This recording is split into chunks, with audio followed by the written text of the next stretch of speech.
You are. If you want to be missed, stop leaking your soul through constant availability and start standing upright with one uncompromising boundary. You are. Here is the hard truth people avoid because it demands responsibility. Attraction does not grow where chaos, inconsistency, you are. And emotional begging are allowed to roam freely. Attraction grows where order exists.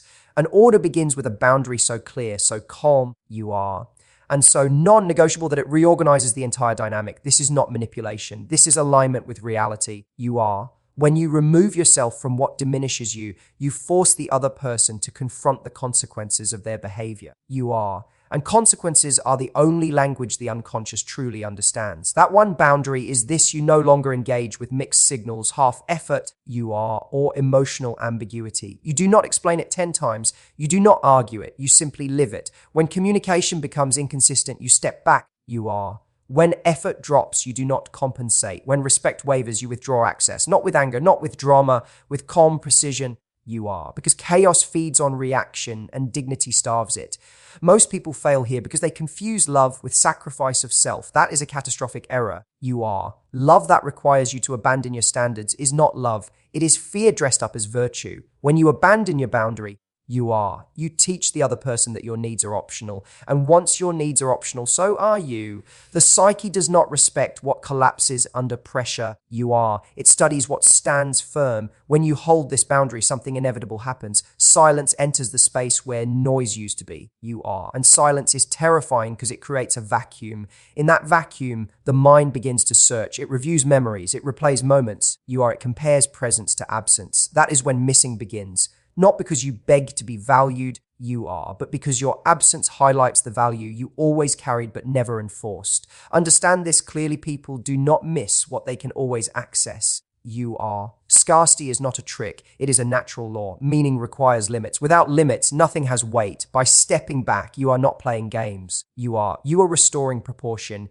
You are saying, I will not participate in my own diminishment. That statement, whether spoken or not, is felt deeply. You are. This boundary also does something more important than making someone miss you. It reorganizes you. You stop monitoring your phone. You stop negotiating your worth. You are. You stop waiting for permission to feel secure. Your nervous system calms because it is no longer at war with your values. And paradoxically, you are. That inner stability is what makes you profoundly attractive. People are drawn to those who stand on solid ground. There is another uncomfortable truth. You are. If someone disappears permanently after you set this boundary, you did not lose anything of value. You revealed it. You are. What cannot tolerate respect was never going to sustain intimacy. The boundary saves you time, energy, and years of quiet resentment. It filters reality, and reality, you are. While harsh, is merciful. When he begins to miss you, it will not be because you posted something strategic or sent a perfectly timed message. You are. It will be because your absence confronted him with order where there used to be convenience. He will feel the weight of what he no longer has easy access to. You are. And weight creates longing. Longing creates reflection.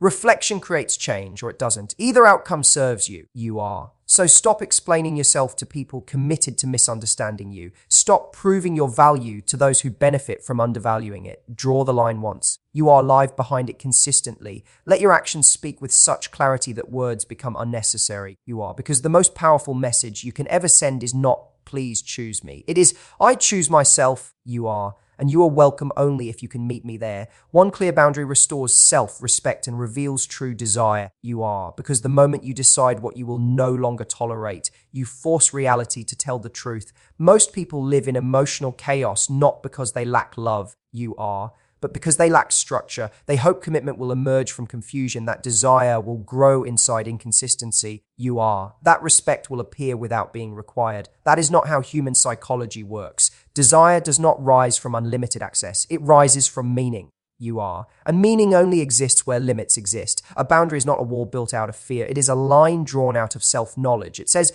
this is who I am. You are. This is what I value. This is where I stand. And when you stand somewhere firmly, the world has to respond. Self-respect is not an abstract idea. It is a behavior. You are. It is demonstrated every time you refuse to chase what refuses to meet you halfway. The moment you stop over-explaining, over-giving, and overextending, you are. Something inside you reorganizes. Your nervous system stabilizes. Your mind clears. You are no longer negotiating your worth in silence. You are. And that internal order is visible. People feel it. Especially the person who once benefited from your lack of limits. Here is the brutal truth. You are. When you have no boundary, you make it impossible for anyone to desire you deeply. Why? Because desire requires contrast. You are. It requires the tension between presence and absence. If you are always available, always accommodating, always understanding at the expense of yourself, you remove all tension. And without tension, there is no longing. There is only comfort. And comfort without respect decays into indifference. You are. A single clear boundary changes the entire psychological equation. When you say through action, I will not engage with inconsistency, you introduce consequence. You are. Not punishment, consequence. And consequence is what forces reflection. When access to you is no longer guaranteed, you are. The other person must ask a question they were avoiding. What do I actually want? That question never appears when everything is easy. You are. It appears when something valuable is at risk. This is where true desire is revealed. Not in promises, not in words spoken during emotional moments. You are. But in behavior under constraint.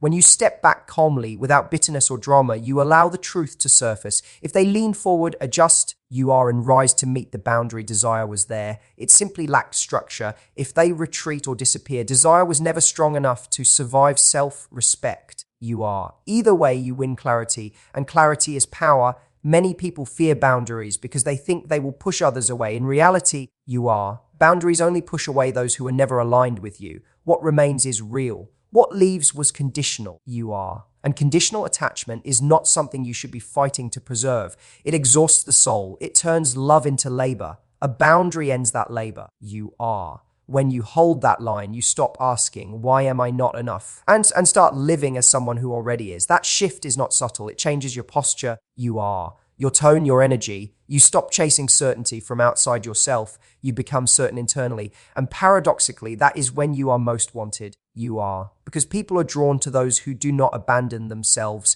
Missing does not come from manipulation. It comes from contrast. You are. When you are no longer there to absorb neglect, the absence speaks louder than any speech you could give. Memory fills the space you once occupied. You are. Your value becomes visible because it is no longer taken for granted. That is how the mind works. You are. We understand the importance of something most clearly when we feel its absence. But understand this, the boundary is not about making someone miss you. You are. That is a byproduct, not the goal. The goal is to live in alignment with your values. The goal is to refuse participation in dynamics that diminish you. You are. If missing happens, it happens. If it doesn't, you have still reclaimed yourself. And that is the foundation of any meaningful life. So draw the line once. You are. Draw it calmly. Live behind it consistently. Do not argue with reality. Let behavior reveal truth. Because the moment you choose self-respect over fear, you are. You stop asking to be desired and start becoming undeniable. Absence with dignity creates reflection. Chasing destroys meaning. You are. Because what is always pursuing cannot be fully seen. And what is calmly absent forces the mind to reckon with loss. You are. Human beings do not reflect when they are overstimulated. They reflect when something familiar goes quiet. Noise distracts the conscience, but silence awakens it. You are. When you chase, you flood the space with reassurance, explanations, and emotional availability that removes all necessity for thought. You are. You answer questions before they are asked. You soothe discomfort before it becomes instructive. In doing so, you are. You destroy the very conditions required for meaning to form. Meaning is born in tension. It emerges when something valued is no longer guaranteed. Absence, you are, when held with dignity, creates that tension. It is not withdrawal fueled by resentment. It is not silence used as punishment. You are. It is a deliberate stepping back that says, I will not abandon myself to be chosen. That message, though unspoken, is profoundly loud. It restores balance. You are. It replaces chaos with structure, and structure is what allows the psyche to think clearly. Chasing, on the other hand, is a confession of fear. You are. It communicates that you are more invested in the outcome than in your own integrity. Every unanswered message followed by another, you are. Every boundary crossed in the name of understanding teaches the other person that your presence has no cost. And when something has no cost, it has no weight, you are. When it has no weight, it has no meaning. When you step into dignified absence, something inevitable happens. The emotional labor you were performing is suddenly gone, you are. The other person must now carry the full weight of their own behavior. The excuses stop working. The distractions fade. You are. They are left alone with a simple question they can no longer avoid. Why does this feel different now? That question is the beginning of reflection. You are. Reflection is uncomfortable, but discomfort is the doorway to truth. This is why dignity matters. Absence without dignity looks like avoidance. You are. Absence with dignity looks like self-respect. It is calm. It is consistent. It is free of bitterness. You do not announce it. You do not threaten with it. You live it. And because it is grounded in values rather than emotion, it cannot be ignored or argued away. It simply is. Many people believe chasing proves love. In reality, you are. It proves insecurity. Love that requires self-erasure is not love. It is survival. When you chase, you shrink your world to the size of someone else's attention. You are. Your life begins to orbit their responses. That is not intimacy. That is dependency. And dependency suffocates desire because it replaces admiration with obligation. You are. Absence restores proportion. When you step back, you return attention to your own life, your purpose, your standards, your growth. You are. You stop scanning for signals and start building substance. This recentering is not only healthy, it is attractive. People are drawn to those who are anchored. You are. And nothing communicates anchoring more clearly than the ability to walk away from what diminishes you. Reflection happens because absence introduces contrast. You are. Presence is now remembered instead of consumed. Moments replay in the mind. Conversations are reinterpreted. You are. The emotional imprint you left behind becomes visible precisely because you are no longer there to dilute it with overexposure. Memory sharpens where availability ends. You are. That is why missing begins, not as a strategy, but as a natural psychological response to loss. You are. But there is a deeper purpose here that goes beyond whether someone reflects or returns. Dignified absence teaches you who you are. You are. It trains your nervous system to tolerate uncertainty without collapsing into pursuit. It builds strength. It aligns your behavior with your values. You are. And that alignment is the foundation of a meaningful life, regardless of outcome. If someone steps forward after reflection, you are. It will be with clarity rather than confusion. If they do not, you have still preserved your integrity. You have not begged for connection or bargained for respect. You are. You have allowed truth to surface without interference. That is not weakness. That is courage. So stop chasing what avoids you. You are. Stop filling the silence that was meant to teach. Step back with your head high and your values intact. Let absence do what noise never could. You are. Because dignity does not demand meaning. It creates the conditions for it. Order in your values forces order in your relationships. You are. Because chaos in connection is never random. It is the direct reflection of what you allow, excuse, and fail to define. You are. Human beings are structured by what they prioritize. When your values are unclear, your relationships become unstable. You are. You tolerate inconsistency because you have not decided what consistency means to you. You are. You accept mixed signals because you have not articulated what commitment requires. Disorder enters not through malice, but through vagueness. And vagueness, you are, left unchallenged, becomes a breeding ground for resentment, anxiety, and emotional confusion. Values are not opinions you express when it is convenient. You are. They are principles you live by when it costs you something. The moment you decide, for example, that respect is non-negotiable, your behavior begins to change. You are. You stop negotiating your boundaries. You stop explaining why you deserve basic consideration. You stop participating in dynamics that drain you. You are. This internal order immediately exerts pressure on the external world. People either adapt to your structure or fall away from it. This is not control. You are. It is coherence. When your actions align with your values, you become predictable in the best possible way. Others know where you stand. You are. They know what is acceptable and what is not. That clarity reduces drama. It reduces power struggles. It reduces the need for constant emotional management. Order simplifies. Chaos exhausts. Many people confuse flexibility with virtue. They believe being easygoing will make them more lovable. In reality, you are. Excessive flexibility signals the absence of a center. Without a center, relationships become unstable because there is nothing solid to orient around. You are.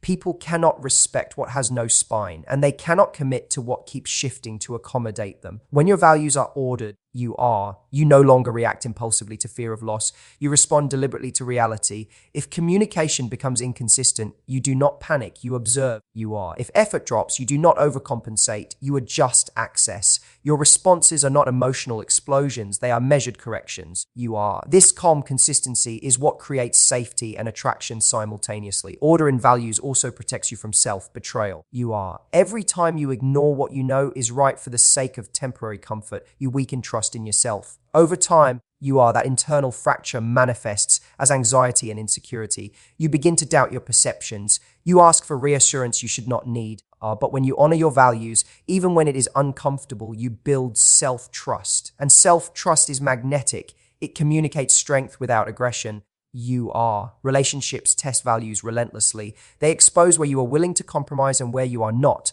Without a clear hierarchy of values, you are. You end up sacrificing long-term well-being for short-term relief. You stay too long. You explain too much. You hope instead of decide. Order eliminates that drift. You are. It gives you a framework to act decisively rather than emotionally. When order is present, boundaries feel natural rather than forced. You are not drawing lines to punish others. You are maintaining alignment with yourself. This distinction matters. Boundaries rooted in values are stable. You are. They do not fluctuate based on mood or fear. And because they are stable, they are respected, even when they are not liked. If someone resists your values, you are. That resistance is information. It reveals misalignment. Instead of fighting it, you learn from it. Order allows you to see incompatibility early. You are. Before attachment clouds judgment, that alone can save years of quiet suffering. As your relationships become more ordered, you will notice something else. You are. Your energy returns. Drama fades, clarity replaces confusion. You stop asking why things feel wrong and start recognizing when they simply are. You are. You no longer chase validation because your life has direction. You are not seeking meaning from relationships. You are bringing meaning into them. You are. Order in your values does not guarantee comfort. It guarantees truth, and truth, while demanding, is stabilizing. You are. It gives relationships a foundation strong enough to support intimacy without chaos. So define what matters, live by it, enforce it calmly. Let order do its work. You are. Because when you stand on solid principles, your relationships cannot help but reorganize around them. What you tolerate trains how you are treated. You are. Because every unchallenged behavior becomes a lesson, and every lesson becomes a pattern.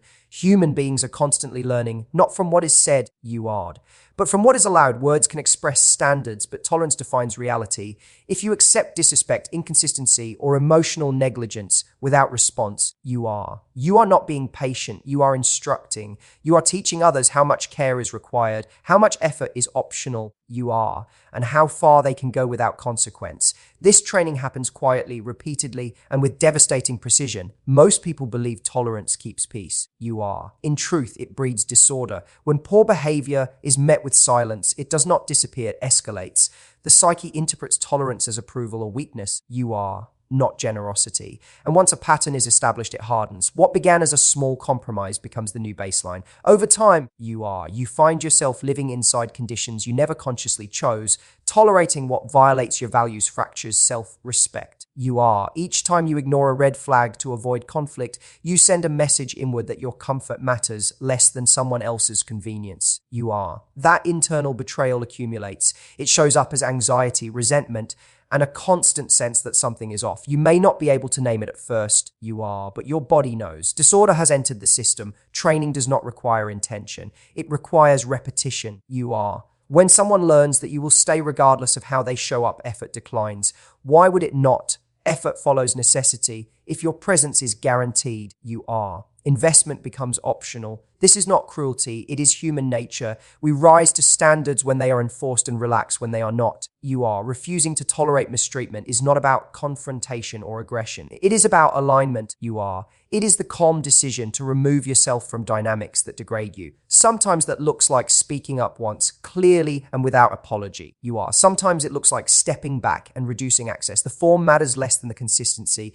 Inconsistency confuses. Consistency educates. You are. Many people fear that enforcing standards will make them difficult or unlovable. In reality, it makes them legible. Others know where they stand with you. You are. They understand the cost of crossing certain lines. That clarity is not threatening to healthy people. It is grounding. You are. Only those who benefit from your silence will resist it. Toleration is often mistaken for compassion. True compassion, however, does not enable harm. You are. It does not require self-erasure. Compassion with boundaries preserves dignity on both sides. You are. It gives others the opportunity to rise rather than the permission to decline. And if they choose not to rise, you are. The boundary protects you from staying trapped in a losing battle. The most dangerous tolerance is the one you justify. You tell yourself they are busy, confused, you are wounded, or trying their best. Maybe they are, but explanations do not erase impact. Understanding someone's behavior does not obligate you to absorb it. You are. Responsibility begins where excuses end. As you stop tolerating less, your environment begins to change. Some people adjust, some drift away. This is not loss.